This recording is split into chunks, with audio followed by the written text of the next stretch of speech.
think we found another. Get ready. Hey everybody, it's me, Gatsby, from Gatskin. My set has changed, and I've got something to tell you. I love Animal Crossing, okay? I've got some amiibos, I got this Lego set as a birthday gift from one of my friends, Heidi. I've got this pillowcase, and somewhere in the ether, I have some Sanrio amiibo cards. Animal Crossing was one of those games I always wanted to play, but I didn't get to till I got my own copy of New Leaf somewhere 2014, 2015 for Christmas from my mama. And that game would be there for me at some of my lowest points mentally. Like the summer of 2016, my family and I, we went to the beautiful Dauphin Island, Alabama for a family vacation. And we had this lovely rental house, but it was hot as hell and I was really depressed. So I stayed in the room I was in and just played Animal Crossing New Leaf on my Nintendo 3DS. For most of the trip. Might have had a ghost encounter during the whole thing too, but that's a story for a different day. Look, all you need to know is that Animal Crossing and I were close. Have I played any of the games outside of New Leaf, New Horizons, or that little bit of Pocket Camp when that first came out? No. In my defense, though, I'm really bad at video games. The number one thing I love about Animal Crossing, though, is when people make lore headcanons for their own game experience. One of the best examples I can think of off the top of my head is this comic by this artist I really like, Nonetoons, in which Judy experiences Dante's Inferno by moving onto an island made up of 40% bug enjoyers. For me, to this day, I still hate Jock the bird with a burning passion. I look at him and I see the most insufferable being in existence. If there is a heaven, he is not going to it. And that's all because of the bullshit he would do to me in New Leaf. Look, I know he's not real. Any actions I took offense to were mere coincidences caused by game mechanics and code. But in my mind, it's because Jacques sucks eggs and he's a dickbag. And when I find him, I'm gonna put that little slimy into next week, and I swear to God, Jacques, when I get my hands on you! That is the power of video games, right? It presents us a little world and we get involved in it. Some of us more passionate than others. And with the 3.0 update for New Horizons out, I have once again awoken a great need to play the game, but on a new save file because I haven't played the game in like 2.5 years. This time on Gatskin, we're doing something a little experimental. I'm going to play some Animal Crossing and then draw art based off of that gameplay and kind of describe my own little Animal Crossing story that I have come up with. I'm not playing as myself. I mean, look at me, I'm practically a villager here. So instead, I'm gonna make a little character to puppet around like a sick, mad god. And if this video is popular enough, I'll make more. This is your sign to like, comment, hype, and of course, subscribe. You know, I actually have the goal of making it to 10,000 subs before the end of the year. Oh, hey, Isabel! Oh, so you're saying I need to hurry up and get to the actual video before everyone clicks off. Okie dokie! Just let me get the game set up here. Hopefully I have everything set up accordingly.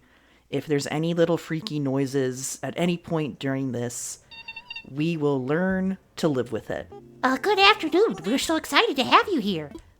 Let us be the first to congratulate you on your wise decision to sign up for this adventure. Welcome to the check-in counter of your deserted island getaway package. There's so much for you to look forward to, but first, let us introduce ourselves. I'm Timmy with Duke Incorporated. And So here's the thing. As I mentioned, we are making a character, right? And I have decided, after some thought, that this character will be named Mildred. It's an old-fashioned nickname, but I think it's cute. We could call her Millie for short, you know? So, my birthday, right? Gatsby. My birthday is August the 8th. The thing is, though, Mildred is not me. So let me just move some numbers around here randomly. Yeah, that's random number. June is a good day, a good time of year. A lot of weddings happen, joyous occasions. The selections for characters, what they look like. You know, it's always a little bit limited at first in Animal Crossing. But I remember first playing New Leaf, because that's how I got into this game, or in this franchise. It was through New Leaf, and I remember Rover, him being there and asking you questions, interviewing you, and those results being your facial features. Which, you know, in this day and age of customization, this is definitely more convenient. Now that's Mildred. But yeah, just all these possibilities here. Let's see. I think I'm going to go with this one. I like how the plaza is further back, and I like how that little outlet is there. But yeah, just like all these alternatives, it makes me think of alternative timelines and stuff. And one hypothetical, you know, universe I think about is one in which like Daily Motion took over as like the video platform over YouTube, and then the repercussions that would have. Because in our current lingo, DM, that's like when you message someone online. Well, would the initials DM, would Daily Motion take over meaning of that in the Daily Motion timeline? Like DM and then they put like a video link or something. I don't know. It's one of those things I think about. Just like Timmy here has a hypothetical question for us. And I think Mildred, you know, I don't really know Mildred yet. She's still forming in my mind, but I think she's a little bit of a pessimistic Debbie Downer. Wouldn't it be so messed up if there's a chance that this cutscene would play and then in the background, like a creepy figure is rendered, and it's a 1 in a billion chance, and it happens to you and you record it. Well, you don't record it is the thing, and then nobody believes you that you saw that creepy figure. I think that'd be really scary, don't you? So they're talking to me. That means I can open my eyes now. Oh, Muffy! And then a monkey? I can't tell which monkey it is from here. That's crazy. Muffy's so cute. That's awesome. We have Flip. Hey, Flip. Just don't flip me off, okay, man? Oh, that's a terrible joke.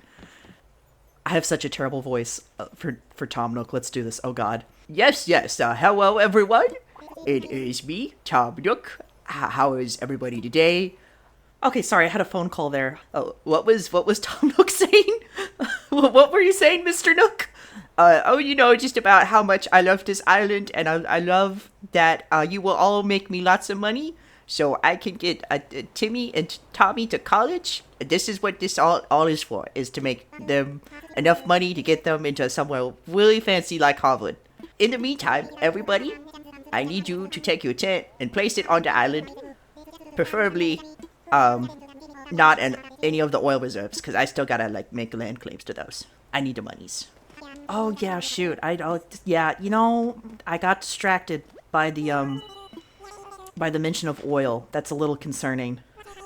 What are you, like the U.S. government or something? Don't worry, Timmy.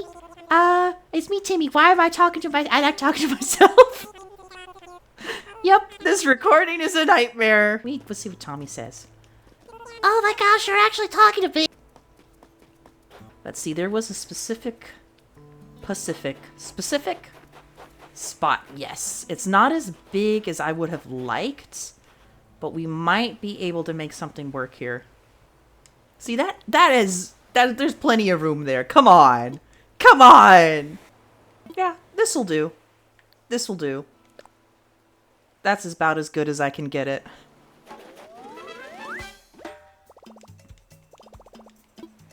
Mildred can just put up a fence or something. Oh, hey, Flip, what's up, man? Oh, man, I'm just, I'm just trying to, yeah. Okay, I got my chick here and, about doing things and, yeah. And, in my tent and then, there was a spider. I'll help you find a spot if you need me to.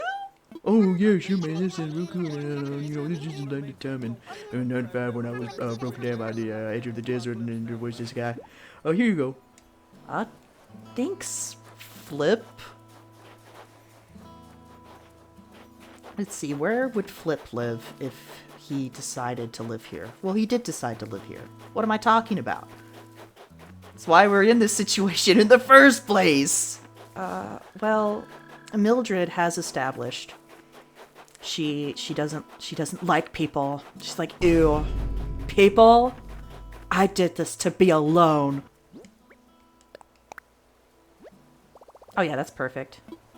And then let me see what's up with Muffy. Oh hey, are you too busy right now? Because I kind of need you to do something for me.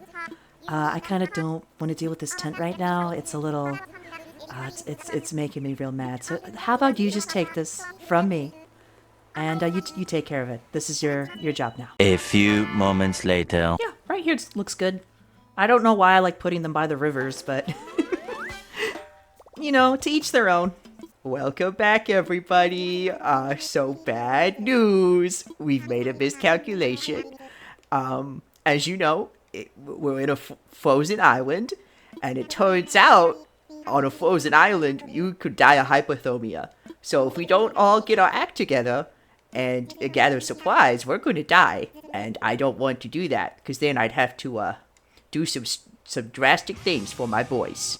Because I love them. They're my boys. Anything else you want to talk about, man? Yes. I just want you to know, if anyone has to die, I'm taking you out first. Because you have the most meat on your body, and I need to feed my boys. Don't take it for granted, or, take no offense, sacrifice for the common good and all that. We wouldn't want you to have innocent blood on your hands. Okay, sure, man. What the hell? Which one, whoever you are, what do you have to say? Oh, hi. After you get 10 branches done, please get some weeds for me so I can start preparing for the war. What war? Are we really the U.S. government? There's oil, there's wars? What the hell's going on with this place? You're all crazy. Maybe not. Maybe I'm crazy. Maybe I just must be a lunatic you're looking for. Let's, see what's up with Nook. Oh, yes. Good thing, Mildred. I have seen you have done your missions. Very, very excellent. Now, about the food. I'm sorry for implying that you would be the food. I'm getting a little, antsy with the sun going down. So, we have pears here. Oh, and you got the pears too. That's good. We can do that instead of flesh. I don't think we want to be cannibals quite yet, Okay, guys, it is, oh my god, it's so cold right now. I'm so cold. Okay, we got the fire. You know how to do this. Oh god. Oh, thank god. It's all nice and warm. Let me tell you guys, I was a little concerned there. I thought we really were done for, but I'm so happy that we're not dead yet. Another cool thing is that, turns out this place actually has records on a map, so this place actually has a name. And even if there aren't a lot of us, I think it'd be pretty fun if we all took a guess on what the name is. I know what the name is, but if you guess, it'd be a lot of fun. Okay, that's interesting, Mr. Nook. What is the name of this island? Well, I've given it some thought, and I have decided on the name Saint Marbles. I just like how it rolls off the tongue. Well, somehow, I don't know how, Mildred, you won the guessing game. I don't know how you knew that. So, they named it St. Marbles because on the map, they wrote that you'd have to have lost your marbles if you moved here. And guys, I'm not. I'm going to be real with you here. I was really excited about all of this, but I'm having second thoughts again because why are you clapping? I'm having a for real moment right now. Everyone is always like Tom Nook. Think of a business, but do you know how hard it is to be a businessman in this economy with two little boys? And I just stop yelling at me. We're all gonna die here.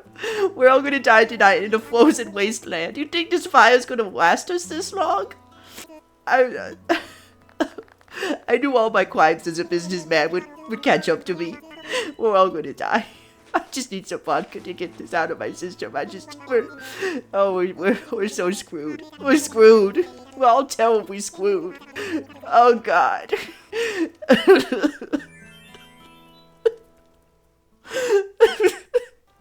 Yeah, man. Do you think that Mr. Nook could be alright? He sounded like he was having a real moral connection. I don't even want to talk about what's going on right now. Well, we're here to act as your support staff. But we never lived on an uninhabited island before either.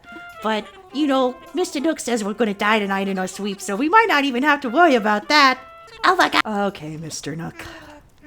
Oh, Mildred, you having a good time? Good time being alive?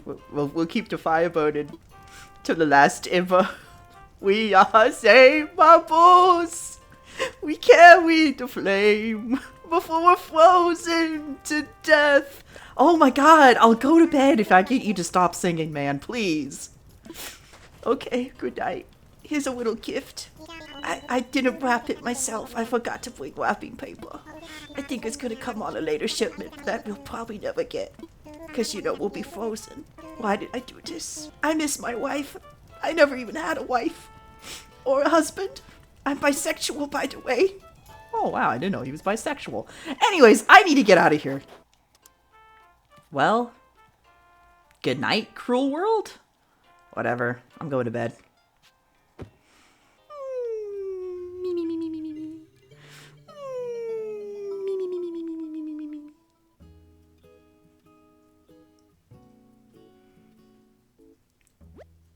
Whoa, Mama, they got me in some type of a dreamscape. Some type of a dark world, Mama. I don't think I can be here for too long, so let me just tell you this. Well, it's Rick and Morty time. Mildred! Oh, Mildred, please wake up. Look, I'm so sorry about last night. Turns out we did not freeze to death, and I just had a little bit too much fruit smoothie, if you know what I mean. So, as an apology, I found through all our supplies. You're not gonna believe this. Here's a cell phone just for you. Here's the funny thing, though. I know I said the phone was a gift. The thing is, though, it's not. We need money, and we need it really, really bad. I have this fake currency called Nook Miles. You can see here, I have a little pamphlet explaining it. It's also your bill that we're going to reference to for our tax fraud. See, right now, both of us have zero money. Now, instead of, using legal tender, we're going to use that money, but we're going to pay it in this fake currency I've made up. It's going to be called, get ready for it, it's going to be called Miles. They're my Nook Miles. And I could go into the logistics of how this works, but just know it's a little shady. And don't tell any government agencies I am doing a crime, but it gets us a lot of money. Well, me a lot of money. Just do this. This is a one-time thing for this specific shady activity. And then after that, well, we'll just say you and me, we're now in this for the long run. That's another thing on your documents when you signed up for this thing. It's a blood contract. So if anything happens to me, you're going down with me. I hope you know that. Well, you have a good day today. What the hell have I gotten myself into? Oh, hey, Flip.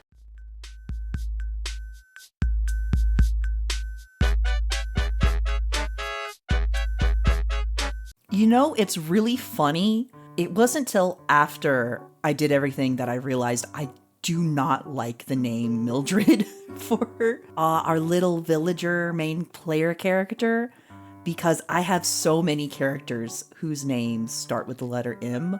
So, quick retcon or whatever, her name is Dill. Okay, now that's out of the way. To me, Dill and her story, it's one that many young adults have had where they leave a stressful home life and now they have to clumsily adapt to the world of adulthood and independence. I'm very much a fan of the Animal Crossing theory that humans are like slowly going extinct. So in my mind, in these dwindling human populations, the more like conservative groups are very controlling when it comes to their children and what lives they will live. You know, what hobbies they have growing up, what their job will be, who they will marry. You know, everything to ensure the continuation of the family tree of the human race. Dill is very stubborn, I think. She likes being alone. She likes doing her own thing. She doesn't like worrying about other people. And I think that's because after years and years of her parents like micromanaging or trying to micromanage her life and instilling on her like, oh, what are the other people gonna think? What is everybody else gonna think? It's made her very contrarian to those ideals. To the like kind of almost extreme end of the other side of the spectrum where she's just like, I only need to worry about myself. Screw everybody else. And she's always kind of tried to fight kind of what her parents have pushed onto her. Though for most of her life up until now, she would just usually fold and kind of give in to what they have planned for her. But not this time. Final straw for Dill was her parents trying to push her into or set up a romantic relationship with her. Her parents' logic being that, Dill, you're just not that attractive, okay? We just don't want you to die alone. Also, we want grandkids. Dill, hurry up and get married and give us grandchildren. So Dill, she scrounges up all the money she's kind of saved on the side and signs up for the Nook Island getaway package without telling her parents. And when the time comes, she is able to get as far away from them as possible. If I had to describe my interpretation of Tom Nook, it would be very strange. I don't know where or why I went the direction I did when I did that little improv gameplay there. I know when it comes to Tom Nook, a lot of people tend to view him with very like black or white opinions. You know, he's either just this evil, greedy businessman or like the best landlord ever. But I find more nuanced takes of his characters a lot more interesting. You know, I say that as I kind of made him a crime lord there a little bit. To quote his Nookopedia page, Tom Nook was an ambitious, money-driven individual who dreamed of fame and glory, even abandoning his friends to pursue such dreams in the city. Although he still thought of his friends, particularly Sable, and would frequently exchange letters with her. After barely making a living and no profits, Tom returned to his home a more contemporary, down-to-earth individual. But what if Tom did make it in the big city, but did so through more nefarious means? He kind of had his moral compass slanted a bit. I mean, it has been implied in the past that, you know, Tom and Red used to do like shady business practices together before parting ways. This version of Tom Nook found himself getting involved in the crime world, and over time slowly becoming more and more powerful, I guess would be the word, within that kind of sphere. And at first, you know, he would justify his descent as helping out his hometown. You know, he would send bells back along with his letters to Sable, or the money. I think in my little improv I implied that bells were a thing Tom made up as part of his money laundering. I don't know. But as time went on, you know, those letters would show up less and less before eventually Tom would lose all contact. But as the years went on and all the money laundering and the suspicious deaths of his criminal rivals continued, Tom Nook, his feelings of homesickness would just grow more and more every day, really hitting a high point after adopting and raising Timmy and Tommy for some time. He really wants nothing more than those two to experience a better childhood than the one he had. somewhere away from the crime and grime of the city. But Tom Nook, he's scared. He's scared of going back to his hometown and having to face off all the people, all the little animals he left behind to make it to where he is now. So instead of confronting his past, why not just buy a mysterious deserted island with shady historical records that he will rule as the Shadow Leader in order to recapture his childhood innocence, and to ensure Timmy and Tommy will have a better childhood. You know, I might as well fund and take over a struggling travel agency to have control on who comes and goes to the island as well.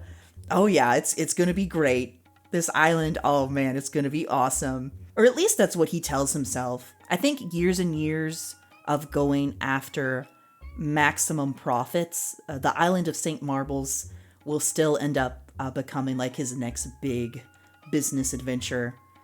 You know, what was the voice I gave him? Oh yes, well, we can start charging people to visit our campsite. Ooh, I could get it set up where we have KK Swider come, and then everybody will come for the concert, and I'll make a lot of money from that. Of course, with Tom Nook preoccupied with the running of St. Marbles, he ropes in Dill in as his main lackey for the time being, and Timmy and Tommy are left running Nook's Cranny and other business ventures behind Tom Nook's back. I think the biggest stunt these two will manage to pull off will be them getting the Able sisters to set up shop without Tom or the Able sisters knowing about like the other party until their clothing shop is like fully set up on the island. Imagine like how awkward that would be for everybody. Wow. The two of them, they do a lot of mischievous stuff like that. According to their Nookopedia page, the two of them are pretty near indistinguishable. I think like the only trait that really sets them apart is that one of them has a mole on their right wrist, the other on the left, but apparently they can't keep track of which is which or something. So I like to think that for whatever reason, it's just way easier to keep a conversation up with Timmy compared to Tommy. Like, you start talking to Tommy, and then you blink, and then, like, somehow the conversation is over, and you don't even remember, like, most of it. Also, I found out while researching them that these two actually share the same birthday as Dill, June 7th, which is really adorable. Maybe they can share, like, a birthday party or something, I don't know. And of course, Tom Nook and his Nooklings aren't the only one to arrive on St. Marbles along with Dill. Of course, there are the brothers Orville and Wilbur, but they actually still have homes elsewhere, not on the island. They just are stationed there on St. Marbles for work. The actual two other residents of St. Marbles are the two other villagers who signed up for the island getaway package along with Dill, that being Flip and Muffy. Flip honestly surprised me. When I first saw him, I didn't think too much of the guy outside of his name being like, haha, funny. But as I've played more and more on this island, I've come to find out Flip is just a really swell guy. He has given Dill the nickname Somersault, as well as a copy of his fave song, KK Rally. And he just has this really like bright energy to him that I just can't help but see Flip as like this 50 to 60-year-old man who has just stayed extremely like fit and youthful throughout his whole life. His Pocket Camp description states that he considers every day a holiday and everywhere he goes a festival. If you're not celebrating when he sees you, that's a problem he can easily solve. So maybe him signing up for the island getaway package is like his next big party or his next big adventure now that he's entered retirement. I do have to point and laugh at myself for giving Flip like a terrible like Boomhauer impression as like his voice during the gameplay segment, because I found out that he is very Japanese. Flip. I didn't know. I didn't know. Or Japanese. Oh wow, shocker, a character in a Japanese video game is Japanese. But like, Animal Crossing, they can pull from a lot of different cultures. For its villagers, you get some that are like more Chinese, some are a bit more like European. And Flip, along with like other villagers, I think like Genji. He's Japanese. You wouldn't believe it at first, because when you first see him, he's got like that muscle tank on. But if you look at what he wore in New Leaf, as well as both the interiors in those games of his house, very Japanese. It really makes me want to eventually get his proper interior back, as opposed to the default he's given due to his early arrival. Flip's bright personality serves in great contrast to the gothic Lolita aesthetic of Muffy. I actually don't see Muffy around too much, because when I play Animal Crossing New Horizons, I usually play it pretty early in the morning, between like 6 o'clock to like 8:30 in the morning, so I have like time to stop at like Nook's Cranny. And Muffy, since she is a sisterly type villager, she's still asleep at that point. So unless she's like making like a recipe or something, I don't really see her that often. But I think it's that lack of seeing her, I think, builds upon that mystique that she carries. She's a very elegant kind of, what's the word I'm thinking for? Outside of mysterious. Think of a synonym for mysterious. That's what she is to me. Her Pocket Camp description, it describes her as someone who cloaks herself in darkness and gloom. Beneath the shroud of her night ways lies the unspeakable heart of a warm, caring woman. And when I first read that, it made me like tear up a little bit. Her birthday is also on Valentine's Day, which I think just kind of further plays into her actually having like this big warm heart underneath her kind of like cool exterior. In New Leaf, she's described of having a goal of becoming like a dermatologist. She also has a skill about writing pickles. So maybe like dermatology was her main career before her writing hobby took off. And with her now being an acclaimed author, what better way to get in the mood for writing her next book about pickles than to go to a remote island with a mysterious history. If there's like a pickle item, like a pickle jar item, I'm gonna have to like make sure to give that to her. That'd be really fun. But yes, St. Marbles is a strange place. It has a lot of resources, from all like the wildlife to the roses and pear trees that grow on the island. Rumors state that there might be like oil that you can tap into that's existed for some time now. But all previous attempts to inhabit the island have met with failure. Some claim that the land itself has some wicked spell on it that makes all who live there slowly lose their minds, claiming that the name of St. Marbles comes from the idea that moving there will make you lose your marbles. Of course, this rumor has no historical evidence. The actual naming of the island comes from a ship that actually sunk near the shores of St. Marbles. So St. Marbles, the ship wrecked, and the island was named after the sunken ship. Something is going on with the island, okay? The land glows at some points. And if you dig a hole and plant some money in there, a money tree will grow. That's kind of weird. And then there's like these rocks you can hit that give money too. And don't even get me started on like those balloons that carry the presents. Like, what's even that all about? And like these fossils, there's like fossils everywhere. There's just all this like strange stuff. And maybe it's all this newfound stress Dill is now having to deal with, like being an adult who has to take care of not only herself, but like all these other things now. She keeps having all these like terrible, strange, morbid nightmares.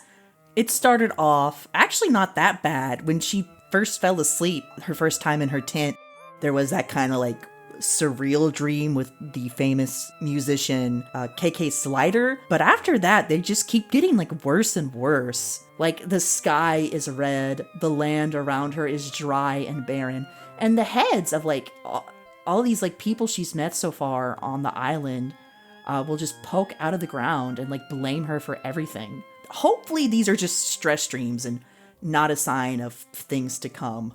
It's certainly something that only time will tell, especially since our time together in this video is coming to an end. I do hope you've enjoyed it. This is definitely a bit of uncharted territory for me in this hybrid video format.